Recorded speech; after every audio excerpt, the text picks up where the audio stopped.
The boys in the class bragged about what their parents did for a living. Christian was proud of his father, who worked as a chief engineer in a construction company. Paul stood aside and said nothing. Then Christian asked him who his father worked for. The boy replied that his father was a carpenter.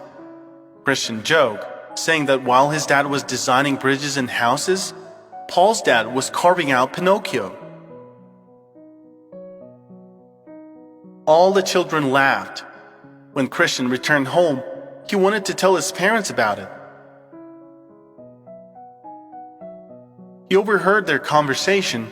The boy's dad told his mom that Christian's uncle had lost his job. Mom asked why dad couldn't take him to his department.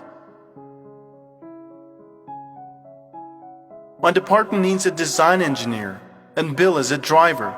Yes, I know that he's a professional in his field, but he can't draw projects. In a few months, a new project will start. We will need drivers, and I will definitely recommend him.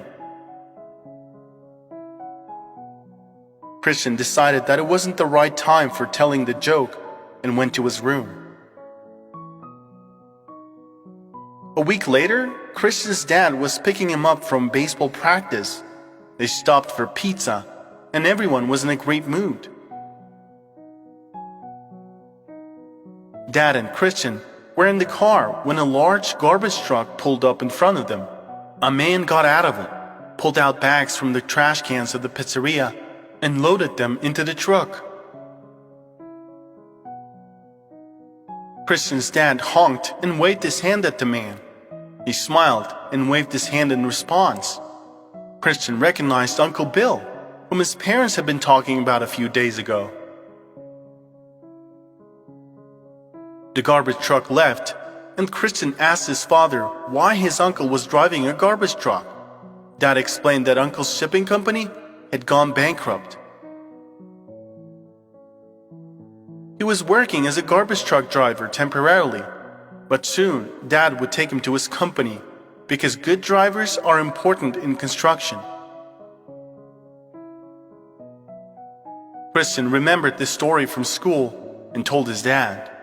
Then he added that now it's better not to invite Uncle Bill for a while because he smelled bad.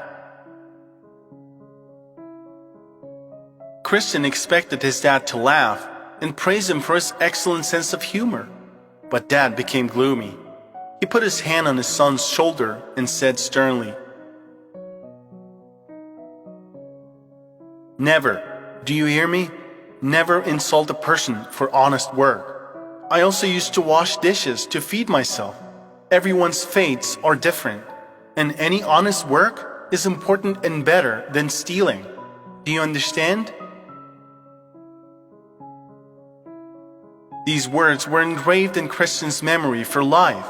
He apologized to Paul for what he said about his father and has been respectful of people of all professions ever since. There are no unimportant professions in the world. Every job done honestly is worthy of respect, no matter how bad it may seem at first glance. Remember this.